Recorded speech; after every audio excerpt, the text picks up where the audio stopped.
शुभं भवतु कल्याणं आरोग्यं सुखसंपदम् आत्मज्योतिप्रकाशाय दीपज्योतिर्नमोस्तुते।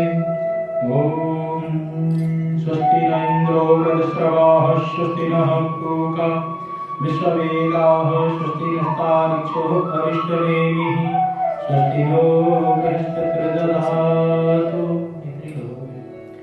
व्यासाय व्यासरूपाय व्यासरूपाय विष्णवे वासिष्ठाय नमो नमः।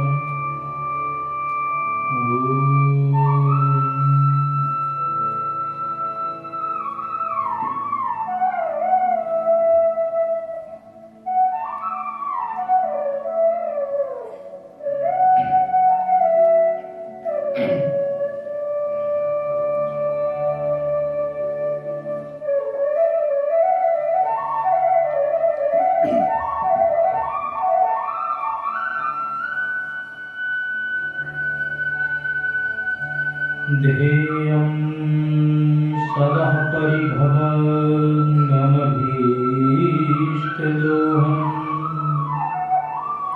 तीर्थास्पदं शिववीरं चनुतं शरण्यं भृत्यार्तिहं प्रणतपालभवाब्धिपोतम् वन्दे महापुरुषते चरणारविन्दम्। नारायणं नमस्कृत्यं नरं चैव नरोत्तमं देवीं सरस्वतीं व्यासं ततो जयमुदीरयेत्।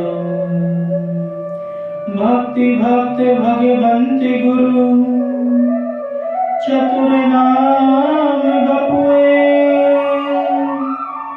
इनके पग बंदन किए सुनासत विघ्न हरे।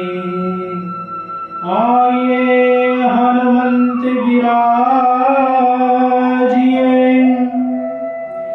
कथा कहूँ अनुसार प्रेम भरी गादी धरूं सुविराजिए पवन कुमार सुविराजिए पवन कुमार।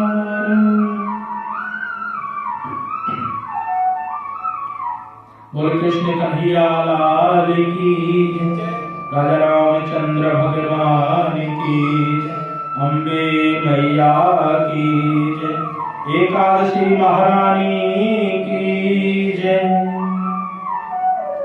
परम मंगल में परात्पर अकारण करुणालय भक्त वांछा कल्पतरु तरिंदित बिनिंदित श्री पीतांबरधारी बालकृष्ण लाल के पाद पद्मों में प्रणाम करते हुए आज हम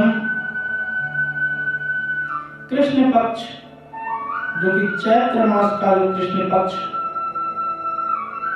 शुरू होता है, लेकिन उससे ही पूर्व इस बार एकादशी ये पड़ी हुई जिसको कहते हैं पाप मोचनी एकादशी। ये अपने आप में इतनी विशेष है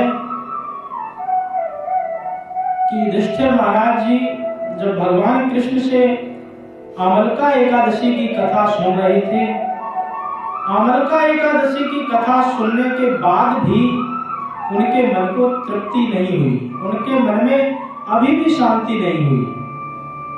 कहा कि ठीक है, ये आंवले के दान करने से या हम इस व्रत करने से अन्य चीजों की प्राप्ति कर सकते हैं, परंतु यदि व्यक्ति के जीवन में पापों का बोझ रहा तो वो पाप से मुक्त कैसे होगा। तो फिर भगवान ने युधिष्ठिर को सुनाया कि कहा बड़े ध्यान पूर्वक सुनो, ये जो पाप मोचनी एकादशी है, इसमें अनेकानेक किसी भी प्रकार का पाप हो, ये प्रत्येक पाप को भस्म करने की शक्ति रखती है, प्रत्येक पाप को भस्म कर देती है। और यही कथा लोमस ऋषि ने राजा मानधाता को भी सुनाई थी। मानधाता बहुत प्रतापी राजा थे, राजा राम जी के ही वंशज थे। समस्त राज्यों पर उन्होंने अपना अधिकार कर लिया था और अधिकार करने के बाद उनको अभिमान हो गया। तो भगवान तो किसी का भी अभिमान नहीं रखते हैं। तो मथुरा के नगरी में ही एक लबड़ासुर नाम का राजा राज्य करता था। उसी के साथ में मानधाता का युद्ध हुआ और मानधाता वीरगति को प्राप्त हुए। बाद में फिर शत्रुघ्न जी ने सिर्फ एक ही युद्ध किया अपने जीवन में, वो लबड़ासुर के साथ किया और उसका अंत भी कर दिया। तो इस प्रकार से राजा मानधाता ने जब लोमस ऋषि जी से प्रार्थना की कि प्रभु इस संसार में अनेकानेक पाप हैं, तो इन पापों से मैं कैसे मुक्त हो सकता हूं, या जीव मात्र को इन पापों से मुक्ति के लिए जो सबसे सरल से सरल उपाय हो, क्योंकि कलयुग के प्राणी का मूल मंत्र एक ही है कि मेहनत कम फायदा ज्यादा। तो जिसमें कम मेहनत लगे, कम काम करना पड़े और फल पूरा प्राप्त हो जाए, ऐसा यदि कोई सरल से सरल मार्ग हो तो कृपा करके आप हमें बताइए। तो राजा मानधाता की बात सुनकर के लोमस ऋषि जी कहते हैं कि मैं तुम्हें पाप मोचनी एकादशी की कथा श्रवण कराता हूं, बड़े ध्यान से सावधानी पूर्वक श्रवण कीजिए। कहा कि पाप मोचनी जो एकादशी है, इसको प्राचीन समय में एक चैत्र रथ नामक वन था, उसमें अनेकानेक अप्सराएं नृत्य करने के लिए आया करती थी। सबसे पहले हम पाप की भी परिभाषा कर देते हैं कि पाप विशेषता 3 प्रकार के होते हैं। एक हमारे पाप मन से हो जाते हैं, एक वाणी से हो जाते हैं और एक कर्म के द्वारा हो जाते हैं।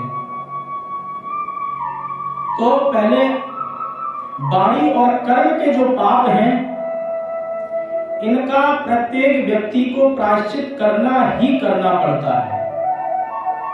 परंतु भगवान ने इस कलकाल कलयुग में एक ऐसी विशेषता दी है कि मन से यदि पाप आपसे हो जाए तो उसका कोई अपराध नहीं लगता है। तुलसीदास जी प्रमाण के साथ कहते हैं कि मानस पुण्य होए नहीं पापा, कलयुग करे पुनीत प्रतापा। यदि इस कलकाल कलयुग में आपने मन से सोच लिया कि मैं उसका भला कर रहा हूं, मैं भगवान की पूजा कर रहा हूं, तो उसका आपको पूरा का पूरा फल मिलेगा। और यदि आपसे मन से कोई पाप हो गया हो तो उसका कोई भी अपराध नहीं है, कोई भी दंड नहीं है।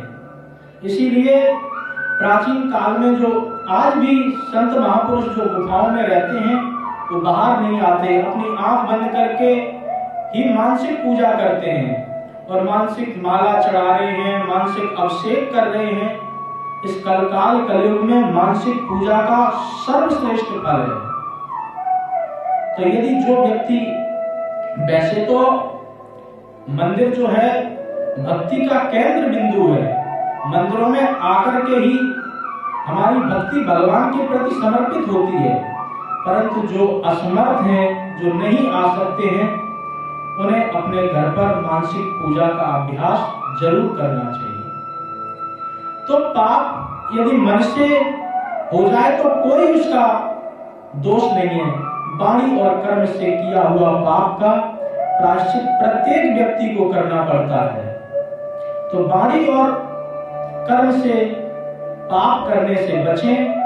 मन से यदि हो जाए तो उसकी कोई भी ज्यादा चिंता करने की जरूरत नहीं है। तो इसी प्रकार के मन और वाणी के पापों को भस्म करने वाली ये एकादशी है। तो चैत्रक नामक एक वन था, उसमें अनेकानेक अप्सराएं आकर के विहार करती थी, किन्नरों के साथ नृत्य करती थी, और वहां सदैव बसंत का ही मौसम रहता था, फूल खिले रहते थे, वो सारे पेड़ पौधे हरे भरे रहते थे। तो वहां पर आकर के अप्सराएं अपना नृत्य करती थी। साधु सन्यासी भी वनों में तपस्या किया करते हैं। वन अपने आप में प्रत्येक व्यक्ति को एक चीज बताता है कि जब व्यक्ति की उम्र 50 से ऊपर हो जाए तो उसको वन की ओर अपने मन को अग्रसर कर ही लेना चाहिए, क्योंकि जब हम 1 से लेकर के 50 तक गिनती गिनते हैं तो कहीं उसमें वन शब्द नहीं आता है, और 50 से जैसे ही आगे बढ़ते हैं बोले इक्यावन, इसका मतलब है कि जा वन की ओर आप प्रस्थान करो। क्योंकि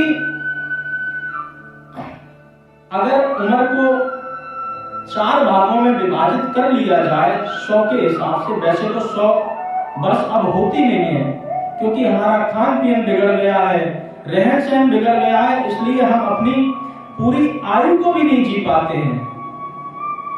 तो इस प्रकार से बोले 25 वर्ष, और फिर 25-25 के 4 भाग कर लो।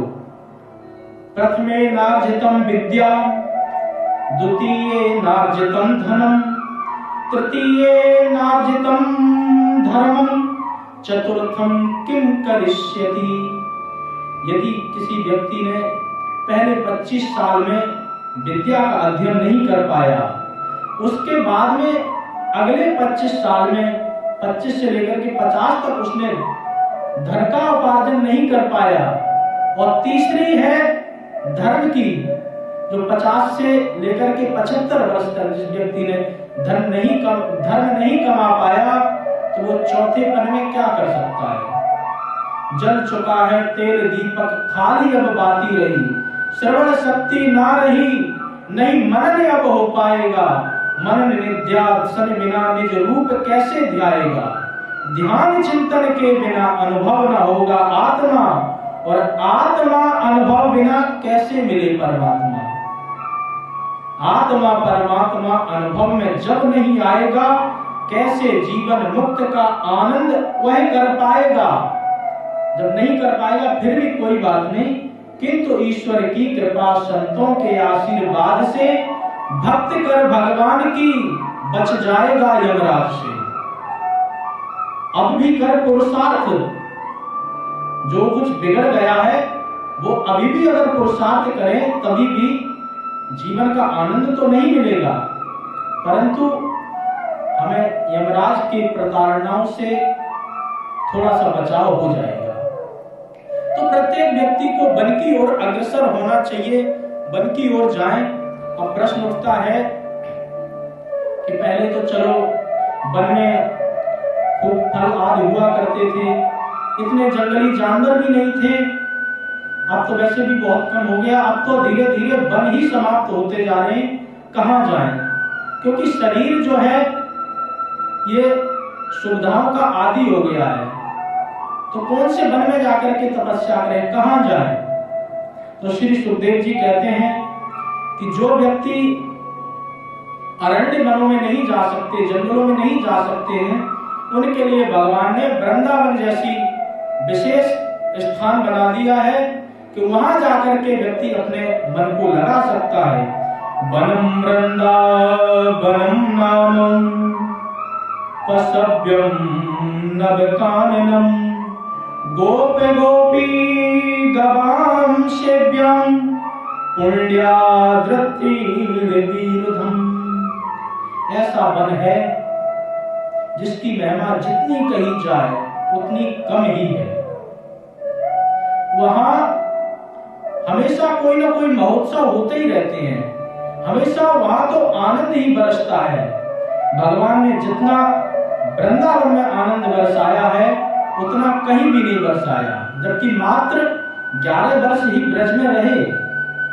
100 वर्ष तक द्वारका रहे और अन्य वर्षों तक मथुरा रहे 125 में से, लेकिन जितना आनंद वृंदावन में बरसा है इतना कहीं भी नहीं बरसा।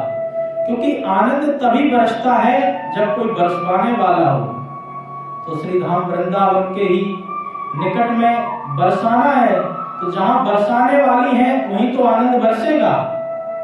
तो भगवान ने वृंदावन में जितना आनंद बरसाया है इतना कहीं भी नहीं बरसाया। और वृंदावन बनाया क्यों है? क्योंकि प्रेमी की पिपास देख देख निज प्रेमियों को प्रेम का समुद्र सीमा तोड़ के बहाया है। भावुक रसीले जन निराश न होंगे अब, कामना की पूर्ति हेतु कल्प तर लगाया है। चिंतामणि जड़ित चारु चादर बिछाई जहां, भ्रांति प्रीत भ्रांति कुंज कुंज में बसाया है। भारत का भूषण तिलक तीनों लोगों का, भारत का भूषण तिलक तीनों लोगों का, भक्तों के वास हेतु वृंदावन बनाया है। वृंदावन भगवान ने केवल भक्तों के लिए ही बनाया। वृंदावन का मतलब है भक्ता नाम समूहा नाम वनम इति वृंदावन। जहां भक्तों का समूह बसता है उसी का नाम ही वृंदावन है। दूसरा अर्थ ये भी है वैष्णव समूह भक्ता नाम वनम इति वृंदावन। जहां भगवान के वैष्णव भक्त बसते हैं उसी का नाम वृंदावन है। तो जो व्यक्ति अन्य जंगलों में वन में नहीं जा सकते हैं उन्हें वृंदावन धाम की भी शरण लेकर के अपने जीवन को कृतार्थ करना चाहिए। तो वहां पर बहुत सुंदर वन था। वन में अप्सराएं नृत्य किया करती थीं और अप्सराएं जब नृत्य करती थीं तो वहां साधु भी आकर के तपस्या अपनी पहले से ही किया करते थे। एक महाराज जी तपस्या कर रहे थे, शिव जी के भक्त थे, नाम था मेधावी ऋषि। अपनी तपस्या में संलग्न थे। वो तपस्या करते करते करते अनेक उनको वर्ष बीत गए। अप्सराएं आती थी, अपनी नृत्य गान करके चली जाती थी, परंतु एक मंजूषा घोष नामक अप्सरा ने महाराज जी को देखा तपस्या करते हुए। तो वो अप्सरा थी इसलिए उसका मन उनके प्रति बिगड़ गया, आसक्ति हो गई। और आसक्ति होने के बाद में महाराज जी को विभिन्न रूपों को दिखा करके, कभी नृत्य करके पायल छनकाती है, कभी हाथों की चूड़ियां बजा करके उनकी तपस्या को भंग करना चाहती है। क्योंकि काम का वेग ऐसा होता है, बड़े बड़े ऋषि महर्षि, बड़े बड़े ज्ञानी जनों को ये काम का वेग परेशान कर देता है और उनकी तपस्या को भंग करा देता है। तो इसी प्रकार से शिव भक्त थे, वो कामदेव के जीतने का प्रयास कर रहे थे। एक बात और आप लोगों को बताऊं कि ये 4 विकार हैं, काम, क्रोध, लोभ और मोह। ये विकार अवश्य हैं, परंतु ये बेकार नहीं है। यदि बेकार होते तो भगवान इनको बनाते ही नहीं। आप विचार करें कि यदि काम नहीं होगा संसार में तो सारी सृष्टि ठप हो जाएगी, ना कोई जन्म लेगा और ना किसी के मन में कोई कामना उठेगी। जब कामना ही नहीं मन में उठेगी तो सारा सब कुछ बंद हो जाएगा। कोई भी व्यक्ति किसी भी चीज का उपभोग नहीं कर पाएगा, क्योंकि मन में किसी प्रकार की कामना ही नहीं है। जब कामना नहीं है तो फिर उपभोग कैसा? तो काम भी हमारे जीवन में होना चाहिए। वो बात अलग है कि बहुलता नहीं हो, उतना ही हो सीमित स्थिति में। इसी प्रकार से क्रोध है, जो क्रोध है यदि वो जीवन से चला गया तो ये समझ लो कि व्यक्ति के ऊपर से अनुशासन ही चला गया। यदि हम किसी पर क्रोध नहीं करेंगे, आंख नहीं दिखाएंगे, तो व्यक्ति वो अनुशासित रह ही नहीं सकता है। इसी प्रकार से क्योंकि असमानता का भाव ही नष्ट हो जाएगा, कोई किसी से डरेगा नहीं। क्रोध से ही तो हम, यदि बच्चों पर हम क्रोध नहीं करेंगे तो वो हमारी बात को मानने के लिए बात ही नहीं होंगे। एक शिक्षक यदि बच्चे पर क्रोध नहीं करेगा तो वो पढ़ाई के लिए बिल्कुल तैयार नहीं होगा। ये क्रोध ही है जो व्यक्ति के अंदर संस्कार जगाता है। माता यदि बच्चों को क्रोध से संस्कार नहीं सिखाएगी तो वो कभी भी संस्कार नहीं सीख पाएंगे। जीवन में क्रोध भी आवश्यक है और लोभ की प्रवृत्ति बहुत नहीं होनी चाहिए। लोभ हो लेकिन लोभ की अधिकता नहीं होनी चाहिए, क्योंकि कहते हैं जहां दया तहां धर्म है, जहां लोभ तहां पाप, जहां क्रोध तहां काल है, जहां क्षमा तहां आप। क्रोध जो लोभ है, लोभ को बताते हैं कि सब पाप इसके पुत्र हैं, ये सब पापों का भी बाप है। लोभ की वृत्ति जब मन में आती है तभी अन्य विकार और इसके साथ उत्पन्न हो जाते हैं। हमारे जीवन में थोड़ा सा लोभ की वृत्ति रहे बहुत अधिक, क्योंकि यदि जीवन से लोभ की वृत्ति ही नष्ट हो गई तो व्यक्ति तो सेविंग ही नहीं कर पाएगा, किसी भी चीज की सेविंग नहीं कर पाएगा, क्योंकि जब उसके प्रति लोभ रहेगा ही नहीं तो वो क्या करेगा। इसलिए लोभ भी जीवन में जरूरी है। काम क्रोध लोभ, तब आ गया चौथा मोह। मोह का भी जीवन में अपना महत्व है। मोह होना चाहिए। यदि माँ का बच्चों के प्रति मोह नहीं होगा तो उन पर वो अपना प्रेम वात्सल नहीं बरसाएगी। एक माता में और एक आया में यही अंतर दिखता है, क्योंकि वो मोह बस अपने बच्चे को हृदय से लगा करके रखती है और उसको लाड़ दुलार सब कुछ करती है, परंतु यही सारा व्यवहार आया के द्वारा देखने को नहीं मिलता है। क्यों नहीं मिलता? क्योंकि उसका उसके प्रति मोह नहीं है, वो तो सिर्फ अपना ड्यूटी बजा रही, समय पास कर रही है। इसीलिए लोभ के साथ साथ मोह की भी आवश्यकता है। मोह भी जीवन में रहे और मोह के प्रति ही देखभाल बच्चे की जा सकती है अच्छी तरह। एक यदि स्त्री का पुरुष के प्रति मोह नहीं होगा तो उसका भी जीवन कुछ भी आगे नहीं बढ़ेगा।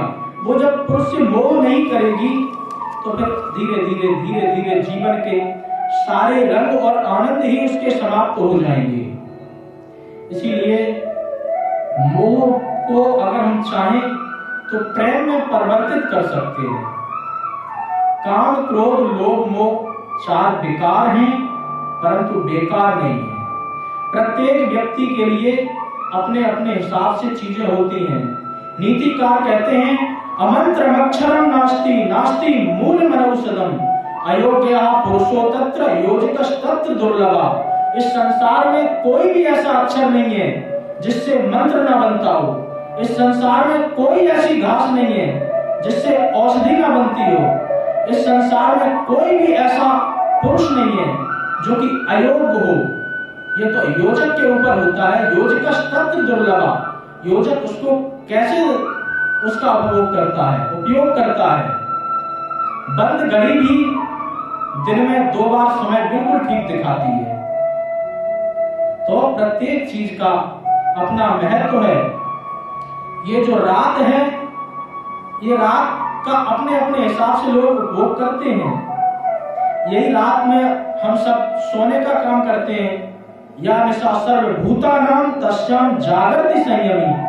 साधु सन्यासी लोग अपनी रात में तपस्या करते हैं और रात बुरी नहीं है। प्रत्येक व्यक्ति अपने अपने हिसाब से ही वो करता है। जो रात हमको बुरी लगती है, अंधेरा लगता है बुरा, वही चोरों का सबसे बड़ा साथी होता है, उनके लिए सबसे अच्छा होता है। तो इसीलिए कोई भी चीज बुरी नहीं है, व्यक्ति के ऊपर है कि वो किस प्रकार से उसका उपभोग करता है, उपयोग करता है। इसी प्रकार से काम क्रोध लोभ मोह बेकार हैं, लेकिन उनको बेकार नहीं समझना चाहिए। साथ ही साथ जीवन में इनकी बहुलता भी नहीं बढ़ाना चाहिए। जैसे ये धीरे धीरे बढ़ने लगे और हमें यदि पता चल जाए तो तुरंत भगवान की शरण ले लें, भगवान नाम संकीर्तन करें, भगवान के चरणों में अपने मन को लगाएं। लगाते ही ये चारों विकार अपने आप एकदम छूमंतर हो जाएंगे, खत्म हो जाएंगे और आपका जीवन यथार्थ चलने लगेगा। जब जब इनकी बहुलता बढ़े, जब जब ऐसा लगे तो धीरे धीरे धीरे धीरे भगवान के चरणों में प्रीति करें और करते ही अपने मन को शांत रखें।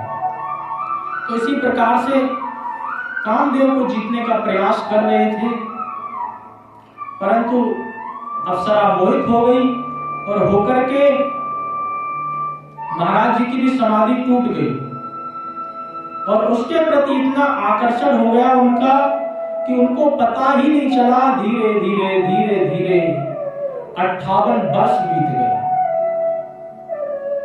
जब धीरे धीरे धीरे धीरे 58 वर्ष बीते तब महाराज जी को होश आया, अरे हम क्या करने यहाँ पर आए थे हरि भजन को औंटन लगे कपास, आए तो हम कुछ करने के लिए थे और करने कुछ लगे।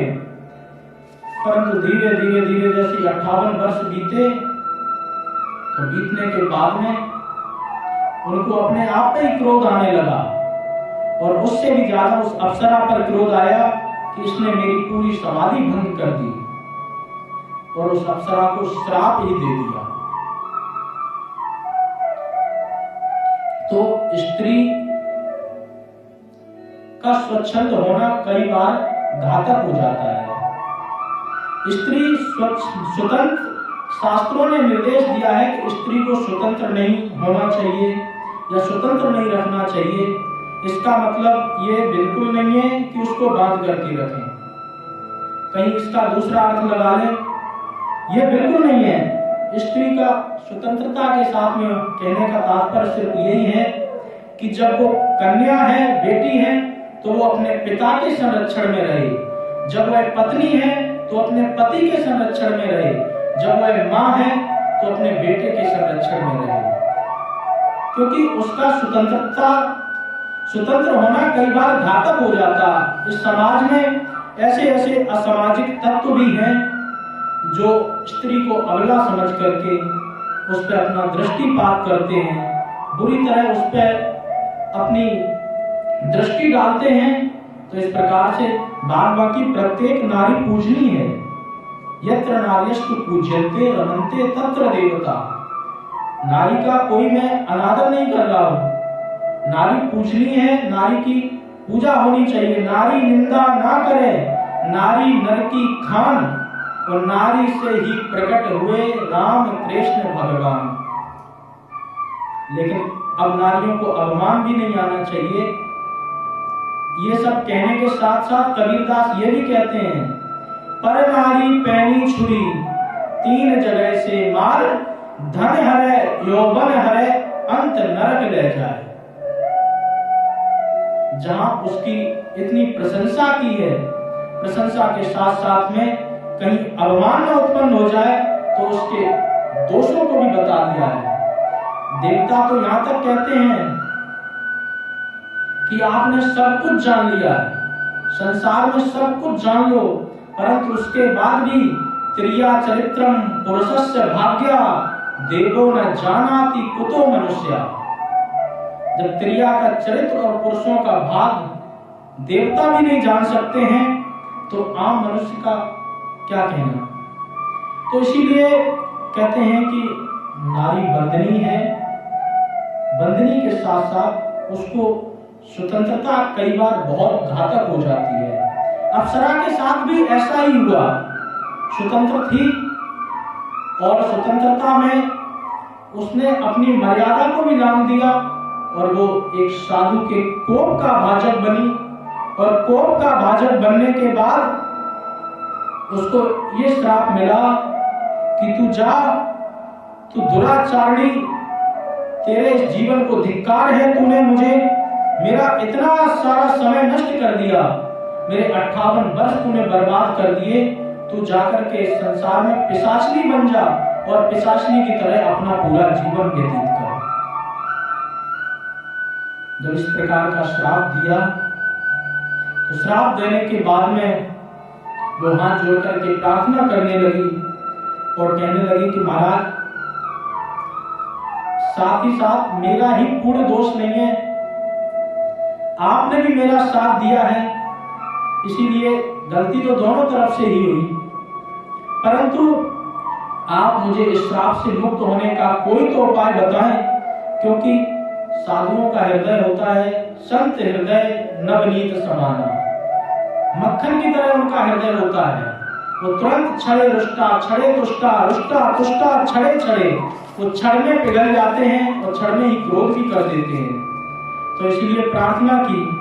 परंतु एक बात और कि आज तक अगर पुराना इतिहास देखा जाए, पुराने ग्रंथों में देखा जाए, सांप भी संतों का तारक माना जाता है। जिस जिसको सांप मिला है उसको भगवान जरूर मिलेगा। कोई भी ऐसा नहीं है कि जिसको श्राप मिला हो उसको भगवान ना मिले हो। जय विजय, रावण, कुंभकर्ण, वृत्तासुर, नरकुंवर, हयग्रीव आदि जितनों को महात्माओं ने श्राप दिया, इधर श्राप मिलता है और श्राप की मुक्ति के लिए उनको भगवान का ही मार्ग दिया जाता है। गौतम जी ने अपनी धर्म पत्नी अहिल्या जी को श्राप दिया। श्राप पाने के बाद में अहिल्या जी कहती हैं कि साप जो दीना अति भल कीना, परम अनुग्रह में माना। वो साप को परम अनुग्रह मानती हैं कि आपने मुझे श्राप दे दिया है और श्राप से ही अब मेरा ये जीवन अच्छे रास्ते पर चलेगा। मैं इस श्राप के वशीभूत होकर के मैं भगवान का ही अब भजन करूंगी, भगवान में ही हमारी सारी आसक्ति रहेगी। तो इस प्रकार से जब बहुत प्रार्थना की, बहुत प्रार्थना करने पर महाराज जी ने बताया कि तू इतनी प्रार्थना कर रही है तो मैं तुझे उपाय बताता हूं। ये जो पाप मोचनी एकादशी चैत्र मास की कृष्ण पक्ष में वैसे एकादशी आती है, कई बार समय का इधर उधर अंतराल बढ़ जाता है तो कभी थोड़ा सा पहले आ जाती है। तो जो एकादशी आएगी और आकर के इसमें तू जब इस व्रत का विधिवत रूप से पालन करेगी तो तेरी मुक्ति निश्चित रूप से हो ही जाएगी। महाराज जी के वचन सुनकर के उसने हाथ जोड़े और इंतजार करने लगी कब एकादशी आती है। इधर से संत भी अपने गुरुदेव के पास में गए। इनके गुरुदेव चमन ऋषि थे। चमन ऋषि के पास में गए। वही चमन ऋषि हैं जिनके नाम से आज चमनप्राश चल रहा है। चमन ऋषि ने ही एक ऐसी औषधि तैयार की थी कि जिसको खाने से व्यक्ति के अंदर ऊर्जा आ जाती थी, बल बढ़ जाता था। परंतु आज उसको चमनप्राश का नाम दे दिया गया और अनेकानेक कंपनियां चमन ऋषि के नाम पर खूब फायदा उठा रही है। बोलो राधे राधे। तो वही चमन ऋषि हैं और चमन ऋषि के पास में जाकर के जब प्रणाम किया तो उन्होंने देखा कि बोले बेटे क्या हो गया, तुम्हारे चेहरे पर तो बिल्कुल ही तेज नहीं है। तपस्या करने के लिए गए थे। वो तपस्या का फल यही होता है कि जब कोई व्यक्ति जितनी साधना करता है, जितनी आराधना करता है, उसका जीवन श्रेष्ठ होता है, साथ साथ उसके चेहरे पर तेज विद्यमान रहता है। ब्रह्मचारी व्यक्ति को और गृहस्थ को अलग दूर से ही देख करके बताया जा सकता है कि क्या अंतर है। तो महाराज जी ने पूछा कि क्या हुआ, तो बताया कि इस प्रकार से एक अप्सरा के चक्कर में पड़ करके महाराज मेरा ये बुरा हाल हो गया और मैं अंदर ही अंदर अपने बहुत ग्लानि का भाव देख रहा हूं। क्या करूं जो जिस पाप से मैं मुक्त हो सकूं। तो चमन ऋषि ने भी बताया कि जो एकादशी आने वाली है, ये पाप मोचनी एकादशी का यदि तुम व्रत करोगे तो निश्चित रूप से तुम्हें तुम्हारे अपराधों का प्रायश्चित मान करके भगवान जरूर फल देंगे। दोनों ही मंजूषा घोष अप्सरा ने और मेधावी ऋषि ने, दोनों ने ही इस पाप मोचनी एकादशी का व्रत किया, इस व्रत के प्रभाव से वो स्वर्ग लोक को पहुंच गए, स्वर्ग को उनकी प्राप्ति हुई। तो ये पाप मोचनी ऐसी एकादशी है। इसका जो उपवास करता है, जैसे उपवास का अर्थ होता है, उप माने होता है समीप, वास माने वास करना। भगवान के समीप वास करने का नाम ही उपवास है। उपवास में अपना अपना अलग महत्व होता है, अन्न छोड़ने का अलग महत्व है। अन्न के साथ साथ एकादशी के उपवास में हमें नमक का भी सर्वथा त्याग कर देना चाहिए। ये नहीं सोचना चाहिए कि भाई ये तो लाहुरी है, ये तो व्रत वाला है, चलो इसको यूज कर लेते हैं। वही समुद्र जो है उस नमक को दे रहा है, तो वही समुद्र उस नमक को भी पैदा कर रहा है।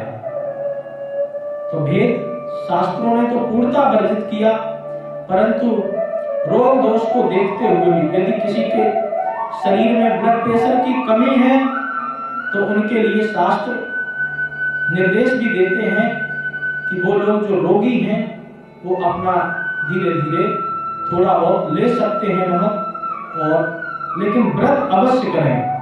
लोमस ऋषि कहते हैं, राजन, इस पाप मोचनी एकादशी का व्रत करने से बड़े बड़े पाप नष्ट हो जाते हैं। ब्रह्म हत्या पाप हो, स्त्री अगम्या पाप हो, या कैसा भी गौ हत्या का पाप हो, बड़े से बड़े जीवन में पाप किए हों तो उन समस्त पापों का प्रायश्चित के लिए ये एकादशी व्रत कथा है।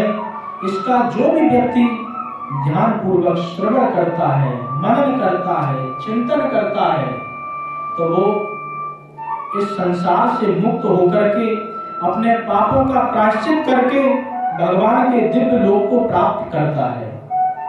ऐसी एकादशी की विशेषता, वैसे तो प्रत्येक एकादशी का अपना विशेष फल है, परंतु पाप मोचनी एकादशी प्रत्येक व्यक्ति को करनी चाहिए, क्योंकि हम लोग निष्पाप नहीं हैं। किसी न किसी रूप से हमें पाप हो ही जाता है।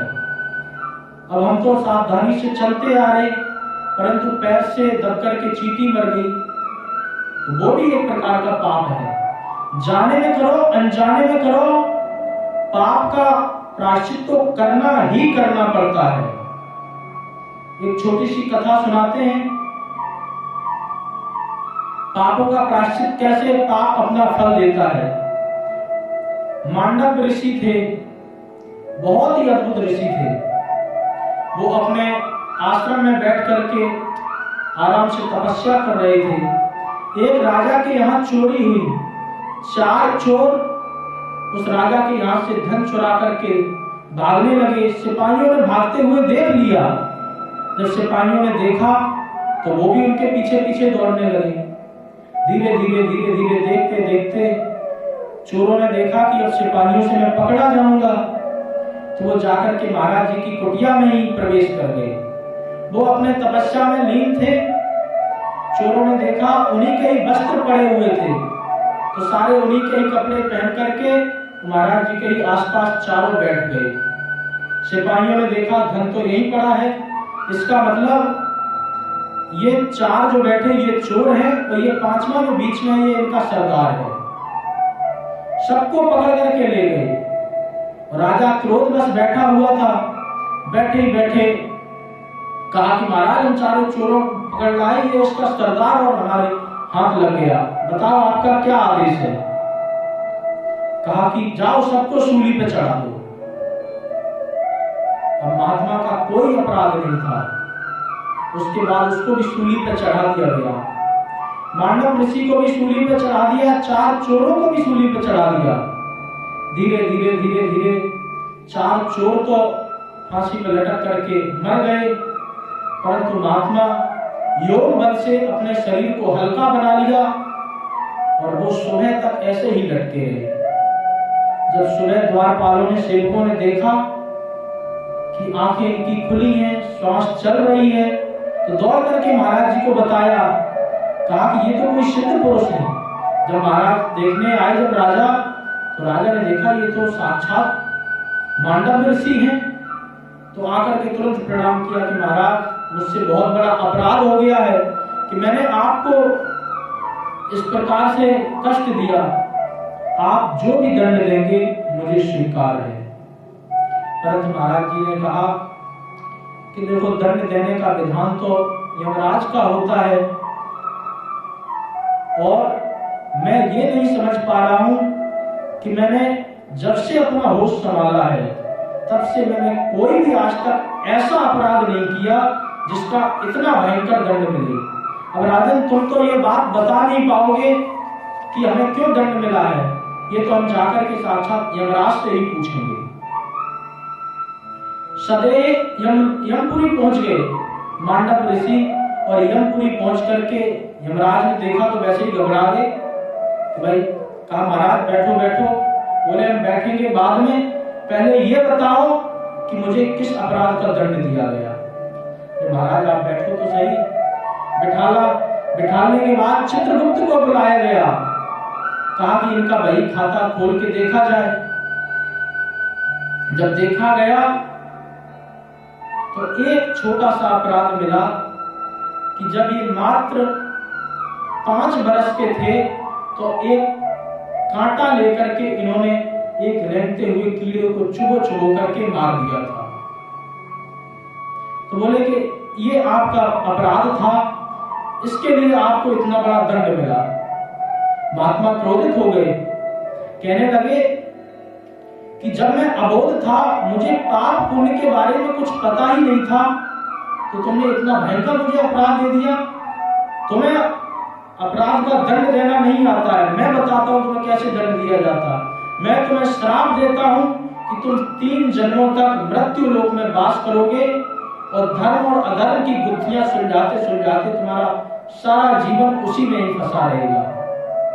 तो पहला जन्म महात्मा विदुर के रूप में हुआ धर्मराज का, दूसरा जन्म युधिष्ठिर के रूप में हुआ, और तीसरा जन्म स्वपच वाल्मीकि के रूप में हुआ।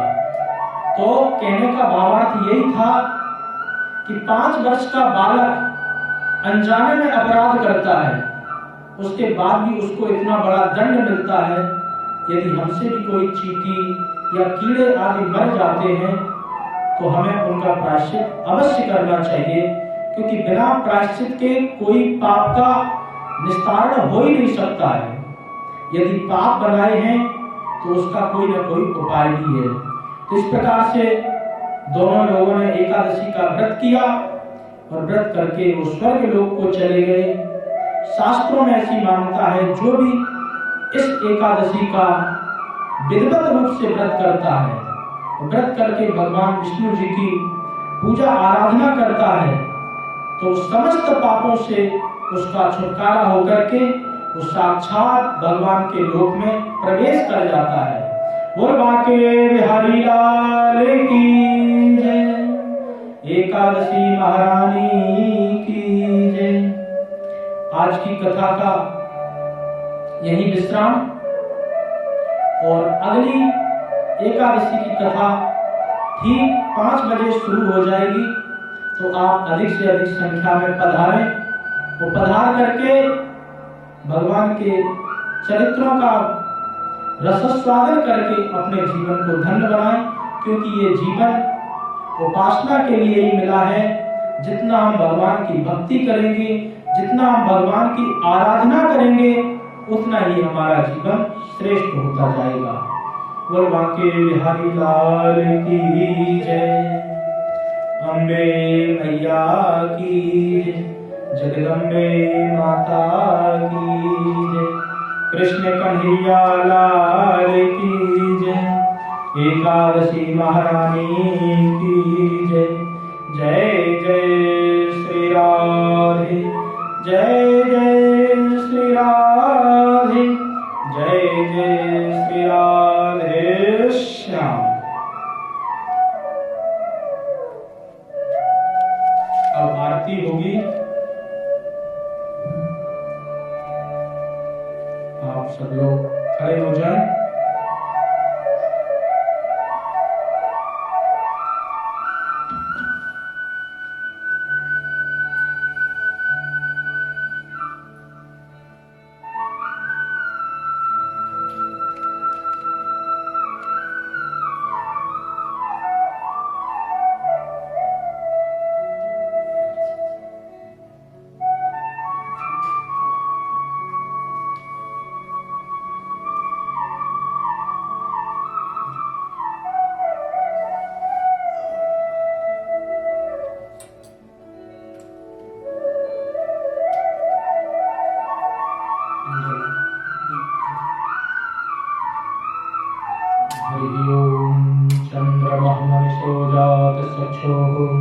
सूर्यो अजायतः श्रोत्राद्वायुश्च प्राणश्च मुखादग्निरजायतः दीपो ज्योतिरपरब्रह्म दीपो ज्योतिः जनार्दनः दीपो हरत मे पापं पूजा दीपनमोस्तुते।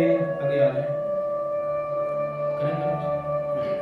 आ जाए श्री बांके बिहारी तेरी आरती गाऊं, श्री बांके बिहारी तेरी आरती गाऊं, आरती गाऊं प्यारे आपको लगाऊं, आरती गाऊं प्यारे आपको लगाऊं, श्री बांके बिहारी तेरी आरती गाऊं। मोरे मुकुट तेरे शीश पर सोए, मोरे मुकुट तेरे शीश पर सोए, प्यारी बंसी तेरो मन मोहे, प्यारी बंसी मेरो मन मोहे, देख छवि बलिहारी में जाऊं, श्री बांके बिहारी तेरी आरती गाऊं। चरणों से निकली है गंगा प्यारी, चरणों से निकली है गंगा प्यारी, जिसने सारी दुनिया पारी, जिसने सारी दुनिया पारी, सोने चरणों में मैं शीश झुकाऊं, सोने चरणों में मैं शीश झुकाऊं, श्री बांके बिहारी तेरी आरती गाऊं। दास अनाथ के नाथ आप हो, दास अनाथ के नाथ आप हो, सुख दुख जीवन प्यारे साथ आप हो, सुख दुख जीवन प्यारे साथ आप हो, चरणों में मैं शीश लगाऊं, श्री बांके बिहारी तेरी आरती गाऊं।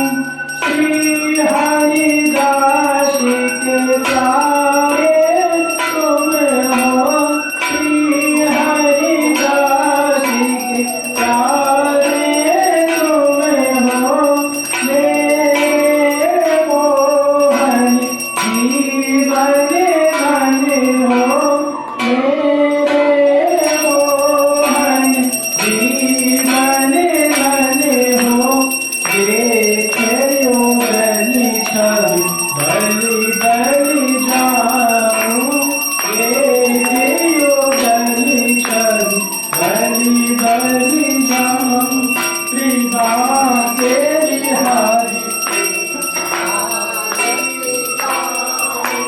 कुंज बिहारी तेरी आरती गाऊं, आरती गाऊं प्यारे आपको मनाऊं, आरती गाऊं प्यारे आपको मनाऊं, श्री बांके बिहारी तेरी आरती गाऊं। कुंज बिहारी तेरी आरती गाऊं। हरि ओम। कर्पूरगौरं करुणावतारं संसारसारं भुजगेन्द्रहारं सदा वसन्तं हृदयारविन्दे भवं भवानी सहितं नमामि। त्वमेव माता च पिता त्वमेव, त्वमेव बन्धु च सखा त्वमेव, त्वमेव विद्या द्रविणं त्वमेव, त्वमेव शरणं मम देवदेव त्वमेव शरणं मम देवदेव।